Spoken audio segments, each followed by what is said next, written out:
Hello दोस्तों, स्वागत है आपका हमारे चैनल एग्जाम ज्ञान केंद्र पर। आज हम आपको सिंधु सभ्यता भाग 4 पढ़ाएंगे। तो स्टार्ट करते हैं। चंद्रहोदड़ो पाकिस्तान के सिंध राज्य में है। इस शहर में उद्योग के काम होते थे, इसलिए इसे औद्योगिक राजधानी कहते थे। इसका खोज एन.जी. मजूमदार ने किया था। इसमें साक्ष्य क्या क्या मिले थे? यहाँ किलेबंदी थी, यहाँ पर किलेबंदी होती थी, मतलब चारों तरफ घेरा होता था, किला बना होता था। यहाँ पर कुत्ता बिल्ली का पीछा करते हुए एक चित्र मिला था, जिसमें कुत्ता जो है बिल्ली का पीछा कर रहा है। श्रृंगार के सामान मिलते थे, यह कंघा, बिंदी, काजल, लिपस्टिक, मोती का माला एक्सेट्रा। अब हम पढ़ते हैं लोथल के बारे में। लोथल गुजरात में है। ये भोगवा नदी के पास है। इसका खोज रंगनाथ राव ने किया था। इसका ट्रिक हम बता दे रहे हैं जिससे जल्दी याद हो जाए। इसका ट्रिक है ले भागा रंगा रात को। ले से लोथल, भागा से भोगवा नदी, रंगा से रंगनाथ राव, रात से गुजरात। अब ये आप आसानी से याद कर सकते हैं, भूलेंगे नहीं आप कभी। इसमें साक्ष्य क्या मिला था? सिंधु सभ्यता का यह एकमात्र बंदरगाह है। यहाँ से गोदीवाड़ा मिला था और नाव के खिलौने। यहाँ से मतलब ये बंदरगाह था, तो यहाँ से पता चला था कि व्यापार होता था। यहाँ फारस के मुहर भी मिला था, तो इससे ये पता चलता था कि यहाँ से मतलब यहाँ लोथल से फारस के साथ व्यापारिक संबंध था। फारस से व्यापार करते थे। लोथल का अर्थ होता है मृतकों का छोटा टीला। हम आपको पहले भी बता चुके हैं। मोहनजोदड़ो का भी अर्थ था कि मृतकों का टीला, मतलब बड़ा टीला लेकिन वो था, और ये है छोटा, मृतकों का छोटा टीला लोथल का मतलब। आगे टॉपिक देखते हैं धोलावीरा। तो हम धोलावीरा के बारे में आज आपको बता दें।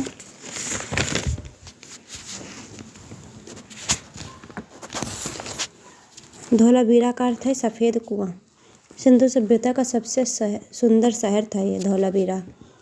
ये मतलब पूरा सफ़ेद था। यह किसी भी नदी के किनारे नहीं बसा था। यहाँ पर कोई नदी नहीं था। यहाँ पर दो धाराएं बहती थीं, जिसका नाम था मनसर और मनहर। धाराएं का मतलब है बरसात के मौसम में रहती हैं, बाकी सूख जाती हैं। तो यहाँ पर पानी की आवश्यकता होती थी क्योंकि नदी है नहीं।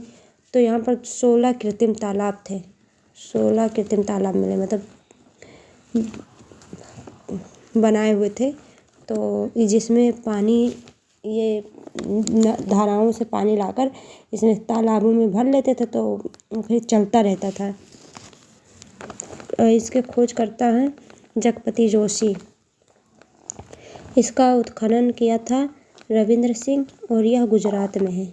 यूनेस्को में 2021 में इसका 40वां धरोहर में शामिल किया गया है। ये आप नोट डाल कर लीजिए, इम्पोर्टेंट है। कालीबंगा के बारे में बता दें आपको। इसका अर्थ होता है काली चूड़ियाँ। यह घग्गर नदी के किनारे बसा है। इसका ट्रिक भी बता दें हम। काली बेबी का घाघरा आया। काली से कालीबंगा, बेबी से खोजकर्ता का नाम है बेबी लाल, घाघरा से घग्गर नदी, आया से अमलनंद घोष ये उत्खनन करता है। स्थित है ये हनुमानगढ़ राजस्थान में। इसमें साक्ष्य क्या मिलता है? एक खोपड़ी में 6 घाव था, इसलिए शल्य चिकित्सक थे। एक खोपड़ी मिला था, उसमें 6 छेद थे। इससे ये पता चलता है कि पहले मतलब शल्य चिकित्सक थे, मतलब वो ऑपरेशन भी करते थे लोग। इसमें चूड़ियों के साथ मिले। कच्ची ईंट व अलंकृत ईंटें मिली।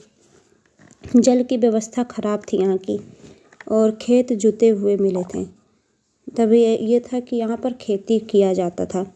सबसे घटिया जल निकासी था यहाँ पर मतलब नालियाँ नहीं बनी थी, इसीलिए जल निकासी का कोई वो नहीं था स्थान। यहाँ पर ऊँट के हड्डी भी मिला। मैं आपको अब सुरकोटदा के बारे में बता दूँ। यह गुजरात में स्थित है। भारत में सिंधु सभ्यता के सबसे पश्चिम स्थल है। ये जो है भारत के सबसे पश्चिम में है। यहाँ से घोड़े की हड्डी प्राप्त हुई। यहाँ से सुरकोटदा से घोड़े की हड्डी प्राप्त हुई और यहाँ ऊपर देखिए आप पढ़े थे इसका कालीबंगा, यहाँ से आपको ऊँट की हड्डी प्राप्त हुई। अब बनावली, यह हरियाणा में स्थित है। इसका खोजकर्ता रविंद्र बिष्ट हैं। यहाँ की जल व्यवस्था खराब थी। यहाँ से एक मिट्टी का खिलौना मिला। यहाँ पर जौ के भी साक्ष्य मिले। इससे पता चला कि जौ की खेती होती थी। धावन पात्र के साक्ष्य मिले। धावन पात्र मतलब जिसमें मतलब हाथ वाथ धुलते हैं और कपड़े धुलते थे। ये कुनाल, ये हरियाणा में स्थित है। यहाँ से चांदी के 2 मुकुट मिले थे। दैमाबाद, यह महाराष्ट्र में है। यहाँ से कांसे का रथ मिला था। दैमाबाद से जो है वो कांसे का रथ मिला था। राखी गढ़ी हरियाणा में स्थित है। यह सिंधु सभ्यता का सबसे बड़ा शहर बन गया। मतलब यहाँ पर राखी गढ़ी में अभी तक खुदाई चल रही है। तो ये सबसे बड़ा शहर है। अभी भी निकल ही रहे हैं, अभी भी खुदाई चल रही है हरियाणा में। और ये इम्पोर्टेंट भी बहुत है। यहाँ अभी भी खुदाई चल रही है, लिखा है नीचे। नदी, यहाँ पर घग्गर नदी है। अब हम पढ़ेंगे कि सिंधु सभ्यता का नगर नियोजन कैसा था। तो नगर नियोजन का, यह विश्व की पहली नगरीय सभ्यता थी। पहले बता चुके हैं आपको। दरवाजे अंदर की ओर गली में खुलते थे, ये भी बताया है। सिंधु सभ्यता में नगर 2 भागों में थे, पूर्वी और पश्चिमी भाग में बटे थे। पूर्वी भाग में आवासीय क्षेत्र होता था। शहर ग्रिड प्रणाली में बसे थे। शहर जो था वो ग्रिड प्रणाली में बसा था, ये भी पहले बता चुके हैं। अब इनके देखते हैं सिंधु सभ्यता के घर कैसे बने थे। एक घर में लगभग 3 से 4 कमरे होते थे। प्रत्येक घर में आंगन होता था। अभी भी गाँवों में होते हैं, हर घर में आंगन होते हैं। रसोई घर होता था। रसोई घर तो सब में होता है, आप अभी भी जानते हैं, अभी भी होता है। बताइए उस समय इतना ज़्यादा प्रोग्रेस था। घर के अंदर कुआं होता था। घर के अंदर कुआं होता था, अभी भी गांव में कहीं होता है, कहीं कहीं। घर से निकलने वाला गंदा पानी सड़कों पर आता था। मतलब नालियाँ वैसा था, ज़्यादा अच्छी नहीं थी। उनकी नालियाँ ईंटों से ढकी हुई थी। नालियाँ बनी थी तो वो ईंटों से ढकी हुई थी ताकि, अब देखिए खुला रहता है तो उसमें मच्छर पड़ जाते हैं, फिर गंदा हो जाता है और गंदगी फैलती है इधर उधर। यह जल निकासी की सर्वोत्तम व्यवस्था थी। यहाँ पर जल निकासी की सर्वोत्तम व्यवस्था थी। राजनीतिक व्यवस्था देख लेते हैं कि राजनीतिक व्यवस्था कैसे थे। सिंधु सभ्यता का राजा पुरोहित होता था। मतलब इसका यह मतलब है कि उनका राजा पुरोहित होता था, तो पुरोहित ही सब पर राज करता था। मालिक जो होता है वो पुरोहित ही होता था और सबसे बड़ा पुरोहित ही माना गया होगा। फिर अब इनकी सामाजिक स्थिति देख लेते हैं। ये संयुक्त परिवार में रहते थे। ये जो है एकजुट परिवार में, संयुक्त परिवार में रहते थे, सब लोग एक साथ रहते थे। और अब क्या है, सब अलग अलग, संयुक्त परिवार बचा कहाँ है। यहाँ पर मात्रात्मक सत्ता था। यहाँ पर मात्रात्मक मतलब पहले भी बता चुके हम इस बारे में कि यहाँ पर औरतों की ज़्यादा इज्जत होती थी, देवी की पूजा करते थे। यही समाज 4 भागों में बटा था। इनका जो समाज था वो 4 भागों में बटा था। पुरोहित वर्ग, पुरोहित मतलब राजा होता था। और व्यापारी वर्ग जो व्यापार करते थे। किसान वर्ग जो किसानी करते थे, खेत देखते थे, सब किसान ही थे। और श्रमिक वर्ग जो उनके घरों में काम करते थे और श्रम करते थे, सब वो श्रमिक थे। सिंधु सभ्यता में हथियार नहीं मिलते हैं। यहाँ से एक भी हथियार नहीं मिले, मतलब उन्हें हथियार का नॉलेज नहीं था। पुरुष और महिलाएं दोनों श्रृंगार करते थे। पहले के पुरुष और महिला दोनों श्रृंगार करते थे और अब सिर्फ महिलाएं करती हैं, पुरुष भी करते हैं, ऐसी बात नहीं है। लोग शाकाहारी और मांसाहारी दोनों थे। पहले के लोग शाकाहारी और मांसाहारी दोनों थे, तब दोनों खाते थे।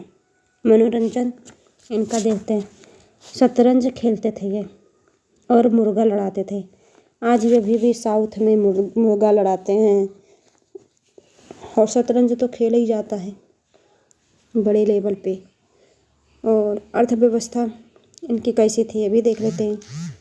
दुनिया को कपास इन्होंने ही दिया था, मतलब ये पहले कपास की खेती करते थे, इन्होंने ही दुनिया को कपास दिया। ये गेहूँ, जौ, मटर, सरसों, चना की खूब उत्पादन करते थे। बताइए उस समय इतना सारा उत्पादन था, इतनी सारी चीज़ों का।